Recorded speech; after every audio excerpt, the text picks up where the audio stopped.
Olá, olha eu aqui de volta no canal Eu² Plus. Eu sou a professora Alessandra Rubim e convido você a aprender matemática, convido você a se preparar para o PSC da UFAM e para o SIS da UEA. Venha conosco, nós estamos na 12ª aula do módulo de matemática básica, mas quero dizer que os módulos de matemática 1, 2 e 3 já estão caminhando. Você que é da primeira série, da segunda série, da terceira série do ensino médio, venha se preparar conosco aqui. Agora é o seu momento, é a sua hora. Vamos lá, a nossa 12ª aula. E na oportunidade trataremos sobre equação do primeiro grau. E você deve estar se perguntando, o que é uma equação do primeiro grau, professora? É uma sentença aberta, ou seja, uma sentença que apresenta letras, expressa por uma igualdade envolvendo expressões matemáticas. Vejamos aqui alguns exemplos. Olha só. 3x igual a 18 é uma equação do primeiro grau. Nós temos a presença da igualdade e nós temos a presença da variável, a variável x, né? Então, é uma equação do primeiro grau com uma variável. O outro exemplo aqui, ó, 4 mais m igual a 5. É uma equação porque nós temos a presença da igualdade da variável. O expoente da variável é 1, então, equação do primeiro grau, também com uma variável. 3x menos 5y igual a 7 é um exemplo de uma equação do primeiro grau com duas variáveis. Olha que legal, que lindo. Menos 2a menos 10 igual a 8 é um exemplo de uma equação do primeiro grau com uma variável. No caso, a variável aí é a. 4x mais 2x igual a 5 também é uma equação do primeiro grau. É óbvio que aqui poderia ser reduzido esses termos e ser semelhantes, tá? Essa equação maior aqui, ó. Nós temos que, de fato, é uma equação do primeiro grau. E aí, o que eu quero chamar a atenção para vocês? Uma equação do primeiro grau, se faz necessário nós termos a presença da igualdade e da variável, né? A variável pode ser qualquer letra do nosso alfabeto, né? Mas é muito comum a gente utilizar x, y, e ainda tem mais. Para ser uma equação do primeiro grau, o expoente aqui, ó, da variável tem que ser igual a 1. Não esqueça, para se ter uma equação do primeiro grau, a gente tem que ter a igualdade e a presença da variável. E o expoente da variável tem que ser igual a 1. Vamos lá. Agora eu trago para vocês aqui o que não são exemplos de equações. Por exemplo, 2x maior que 4. Isso é uma inequação do primeiro grau com uma variável. A² menos 4 é uma inequação do segundo grau. Não é uma equação, ok? 5a mais 1. Por que não é uma equação, professora? Porque não tem a presença da igualdade. Veja que não aparece a igualdade aqui. Próximo exemplo. 3x menos 5y menor que 7. Vejam que a gente também aqui temos uma inequação do primeiro grau com duas variáveis, né? Variáveis x e y. Mas observe que aqui a gente tem o sinal da desigualdade e não da igualdade. O último exemplo aqui, olha só, 5 mais 3 igual a 8. A gente tem a igualdade, mas não tem a variável. Portanto, senhores, isso aqui também não é uma equação. Lembre-se que todos os sinais de desigualdade, quais são? Maior, maior igual, menor e menor igual. Esses são os sinais de desigualdade, ok? Vamos lá, definição então de equação do primeiro grau. Uma equação ela é dita do primeiro grau quando ela for escrita na forma ax mais b. Olha que lindo! Onde o a é o coeficiente de x, né? E b é o termo independente. E a e b tem que ser números reais, sendo o a diferente de zero, porque se aqui for zero, a gente não tem uma equação.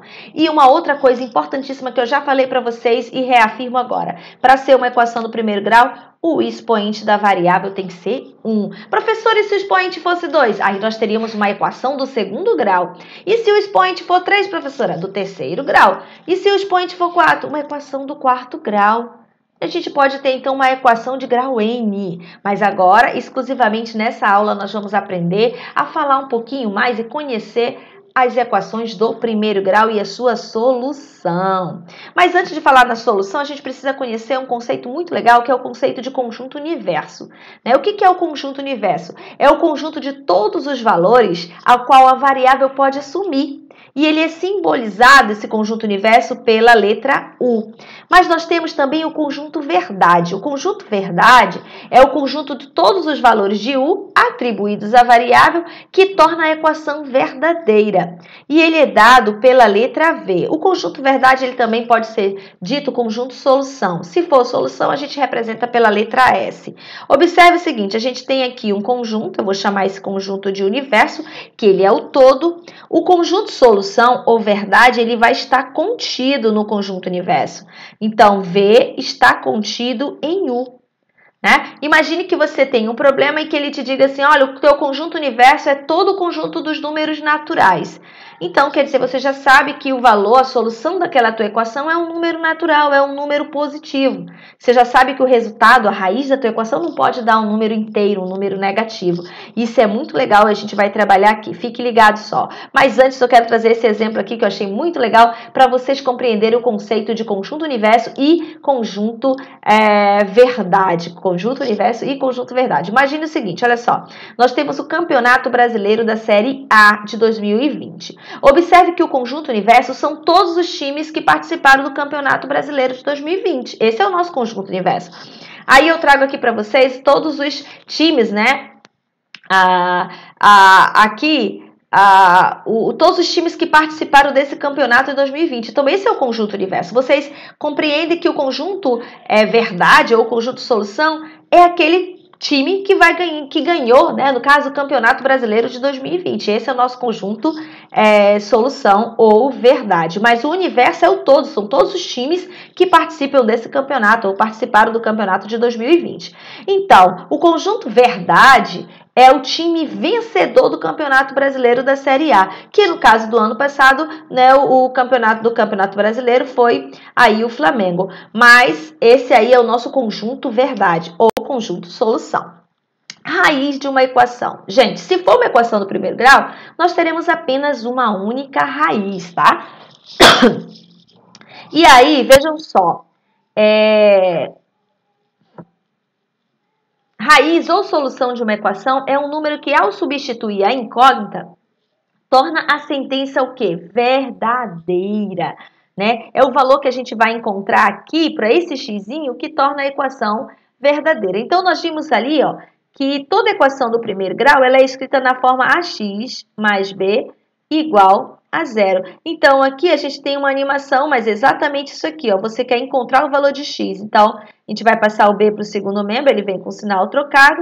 Eu quero encontrar o valor de x, então eu isolo aqui, ó. O a está multiplicando, ele passa dividindo. Então, a raiz de uma equação do primeiro grau, ela será menos b sobre a. Que legal, né? Que fantástico. Vejam esses exemplos aqui para a gente trabalhar. Olha só. Qual é o valor de n na equação? N mais 10 igual a 25. Vejam que é uma equação, porque a gente tem a presença da igualdade da variável e o expoente da variável é 1. Então, é uma equação do primeiro grau. Eu quero encontrar o valor de n que torna essa igualdade verdadeira. Né? Observe que é muito trivial essa equação. Eu já sei que número somado com 10 vai dar 25. 15. 15 mais 10 é 25. Matematicamente, a gente toma a equação e vamos utilizar o seguinte. É muito comum você falar assim, ó. Esse aqui é o primeiro membro da igualdade, da equação, e esse aqui é o segundo membro. A gente pega tudo que tem a variável, a gente isola no primeiro membro. O que não tem a variável, a gente transpõe para o segundo membro.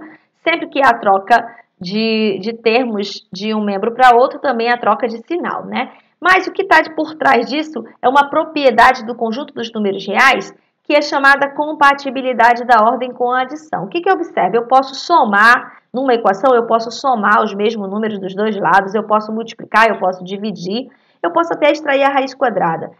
Desde que eu efetue a operação dos dois lados da igualdade, ela não se altera, né? Ok? A igualdade, ela continua sendo verificada. Então, aqui foi somado menos 10 em ambos os lados da igualdade. Olha lá aí, ó.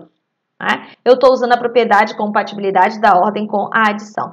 Por que a gente fez isso, professora? De forma que somar aqui o mais 10 com menos 10 são termos simétricos, então vai sobrar no primeiro membro apenas o valor de n, que é o que eu quero encontrar. Então, n é igual a 25 menos 10, 15. Esse n é o quê? É a minha solução, é a minha raiz. Se for uma equação do primeiro grau, eu só tenho uma raiz. Se for uma equação do segundo grau, duas raízes e assim por diante, ok? Então, esse aqui é o meu conjunto, o quê? É o meu conjunto verdade, tá? É o conjunto que torna a igualdade verdadeira. Vamos a esse outro exemplo aqui, ó. Resolva a equação, o conjunto universo é o conjunto dos números reais. Então, isso quer dizer o quê? Que eu posso ter como conjunto... O conjunto universo é o conjunto dos números reais, então o conjunto verdade pode ser um número inteiro, pode ser um número fracionário, que todos eles pertencem ao conjunto R, né? Então, como é que eu vou resolver isso aqui? Olha só, eu tenho a variável no primeiro membro, no segundo membro, eu vou trazer esse 3x para o primeiro membro, ele vem com o sinal aqui trocado, observem, olha, o 3x ele era positivo, veio negativo. O menos 6 vai sair do primeiro membro, vem para o segundo positivo, exatamente como está mostrando a animação aí para os senhores. Observem que, feito isso, eu tenho aqui, ó, monômios que são semelhantes, eu posso reduzir. 5x menos 3x dá 2x, beleza. Mais 6 mais 4 dá mais 10, sinais iguais, a gente soma e conserva o mesmo sinal. Posso dividir tudo por 2, de tal forma que eu posso usar aqui a lei do cancelamento. Olha só, 2 dividido por 2 né, é 1, então vai dar x igual 10 dividido por 2, 5. Então, 5 é o meu conjunto verdade. Vejam que 5, que é o meu conjunto verdade, ele está contido no meu conjunto universo. Que coisa mais linda. Vamos mais um exemplo, olha lá. Eu quero verificar se o número 1 ele é raiz da equação. Então, veja o seguinte, você vai pegar a equação, no lugar do x, nós vamos substituir o valor para verificar. Quando que um determinado número ele é raiz de uma equação? Quando a igualdade ela for verificada, quando a igualdade ela for verdadeira, né? Observe o seguinte, no lugar do x nós colocamos menos 1. E aí eu vou ter aqui, ó, 8 vezes menos 1 dá menos 8. Menos 8 mais 3 dá quanto? Menos 5. Ou seja, menos 5 é igual a menos 5. A igualdade ela foi verificada, a igualdade é verdadeira. Isso quer dizer o quê, professora? Que o menos 1 ele é raiz dessa equação, é a solução dessa equação. Olha que lindo. Vamos a algumas situações problemas. A primeira diz o seguinte, somando as idades de Heitor e de Erasmo, obtemos 15 anos. Calcule as duas idades, sabendo que o triplo da idade de Heitor é igual ao dobro da idade do Erasmo. Vamos lá, então Heitor tem x anos. Se a soma das idades é 15, então Erasmo vai ter 15 menos x. Ok. Aí vamos para a segunda parte do problema da leitura. Sabendo que o triplo da idade do leitor, o triplo é 3 vezes em matemática, ó, 3 vezes a idade do Heitor é igual ó, ao dobro. O dobro quer dizer duas vezes a idade do Erasmo. O que nós fizemos? Nós tínhamos um problema, né? E nós codificamos para a linguagem matemática esse problema. Saímos da linguagem culta, na língua portuguesa, e tratamos aqui para uma linguagem matemática, né? Nós codificamos. Então, eu tenho aqui uma equação do primeiro grau. Se você efetuar aqui o processo distributivo, olha o que vai aparecer aqui para a gente. Se liga só. 3x igual 2 vezes 15, 30. 2 vezes menos x dá menos 2x. Traz o menos 2x para o primeiro membro, ele vem com o sinal trocado. Então, eu vou ter 5x igual a 30. Né? O 5 está dividindo aí, multiplicando aqui, ó, eu posso passar dividindo, né? 30 dividido por 5 dá 6. Esse 6 é o quê? É a idade do Heitor. Então, quer dizer que Heitor tem 6 anos. Então, o Erasmo, 15 menos 6 é igual a 9. O Erasmo vai ter 9 anos. Né? Olha lá. Heitor tem 6 anos e o Erasmo tem 9 anos. Veja, é um probleminha trivial, simples, envolvendo a equação do primeiro grau. Vamos a um exemplo 2 de situações problemas. Um relógio de pulso, ele custa R$350. Está sendo vendido com o seguinte plano de pagamento. Você dá uma entrada de R$100 e o restante em 6 parcelas iguais sem juros. Qual é o valor de cada prestação? Imagine aqui, nós vamos tomar a variável x como sendo o valor de cada prestação. Observe que o total a ser pago pelo relógio de pulso é R$350. Nós temos a entrada, que é 100, mais 6 parcelas iguais, que nós estamos chamando aqui de x. Então, a gente também tem uma equação do primeiro grau. Resolver essa equação é encontrar o valor de cada parcela. São 6 parcelas iguais, que somada a R$100 vai me dar R$350, que é o valor total, né, do relógio de pulso, né, quanto ele está saindo à venda. Então, vamos lá. Passando aqui, ó, esse 100 para o primeiro membro da igualdade, ele vem com o sinal trocado. 350 menos 100, nós temos aí 250. 250 dividido por 6 vai me dar o valor de x, ou seja, x aí é aproximadamente R$ 41,67. É o valor de cada parcela. Gostaram da aula? Espero que vocês tenham gostado. Até a próxima. Se liga aqui no canal E ao Quadrado Plus, o seu canal para aprender matemática. Tchau, tchau.